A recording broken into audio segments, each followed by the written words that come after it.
Baik, Assalamualaikum warahmatullahi wabarakatuh. Perkenalkan, nama saya Lola Maya Cantika dengan NPM 187.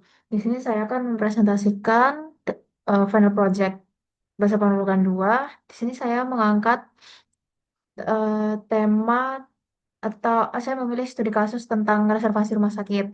Karena menurut saya, reservasi rumah sakit memiliki proses yang cukup lengkap dan sesuai dengan seluruh konsep yang diminta pada tugas.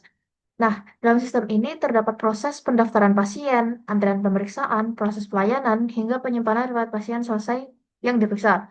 Nah, alat tersebut memungkinkan penerapan database, CRUD, inheritance, override, downcasting, linked list, queue, dan stack secara alami. Jadi, setiap konsep yang digunakan memang dibutuhkan untuk studi kasus ini, bukan hanya ditambahkan buat memenuhi persyaratan tugas. Nah, untuk struktur tabel yang saya pakai terdapat ID pasien, nama, umur, keluhan, jenis pasien, dan status. Di sini primary key-nya merupakan ID pasien, lalu dengan tipe data integer, lalu ada nama dengan tipe data string, umur dengan tipe data integer, keluhan, jenis pasien, dan status menggunakan tipe data string. Jenis pasien digunakan untuk mengerucutkan kedua hal. Nah, ini berhubungan ke inheritance. Di sini inheritance dimulai dari kelas pasien. Jadi kelas pasien ini sebagai parentnya. Nah, di parent ini terdapat data-data yang diperlukan baik dari ID, nama, umur, keluhan, status, dan jenis pasien. Nah, kenapa tidak ditulis di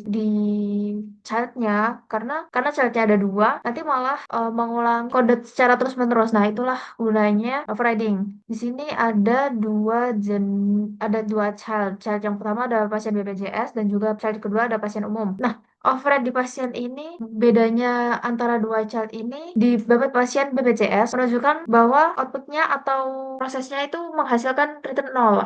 Jadi biaya untuk pasien BPJS ini 0. Untuk pasien umum, hitung biayanya ada 150.000. Nah, disinilah yang membuat kenapa override itu diperlukan di sini. Seperti itu. Terus selanjutnya, downcasting di sini untuk ketika objek pasien disimpan menggunakan tipe parent class di pasien ini agar program itu bisa digunakan secara umum kedua child, tapi ada dua metode yang hanya dimiliki oleh masing-masing child. Di sini pasien BPJS hanya memiliki metode verifikasi BPJS dan di pasien umum memiliki metode proses bayaran. Nah, di situ kan berbeda. Jadi metode itu tidak dimiliki parent class, tapi dimiliki oleh child-nya. Selanjutnya, Q. Q ini digunakan untuk mengelola antrian pasien. Jadi pasien itu kan pasti kan akan bertambah terus-menerus seiringnya waktu ya.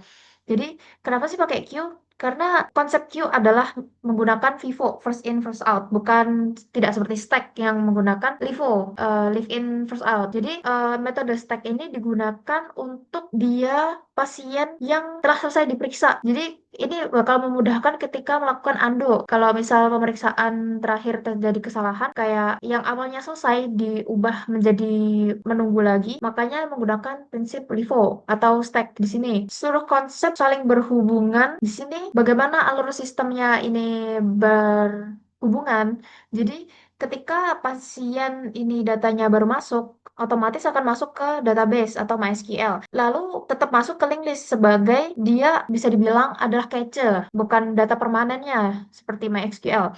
Setelah itu baru masuk ke queue. Setelah masuk queue bisa di DQ atau bisa dibilang dipanggil dokter lah. Selanjutnya dilakukanlah downcasting, dicek tipe pasiennya itu apa, apakah BPJS atau umum.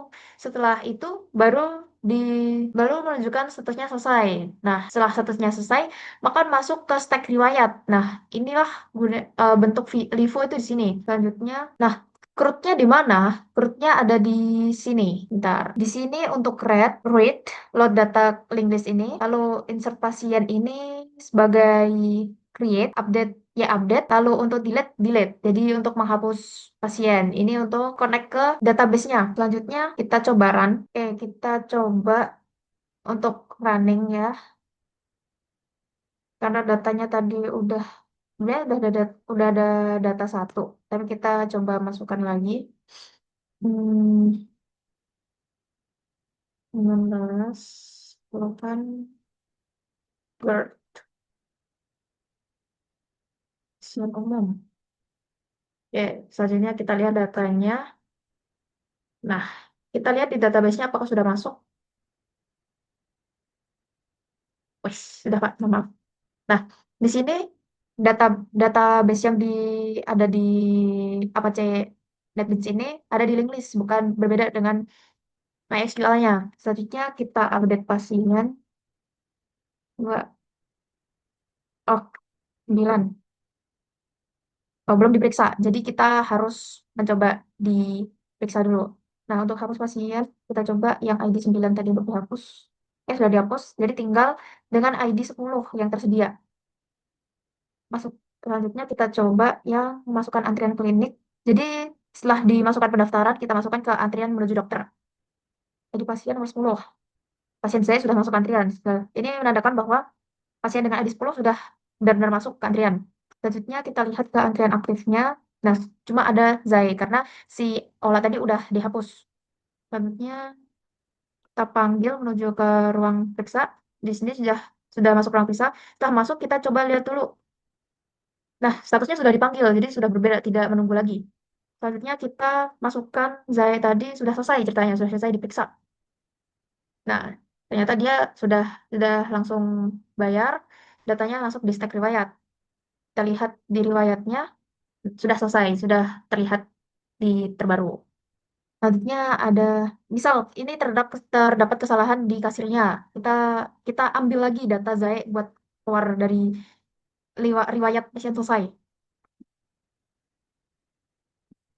Nah, sudah. Jadi yang otomatis yang dibatalkan itu otomatis yang paling terakhir, bukan harus input ID lagi seperti itu. Nah, itu kita keluar. Sudah selesai seperti itu. Sekian dari saya. Apabila ada salah kata atau perbuatan mohon dimaafkan. Assalamualaikum warahmatullahi wabarakatuh.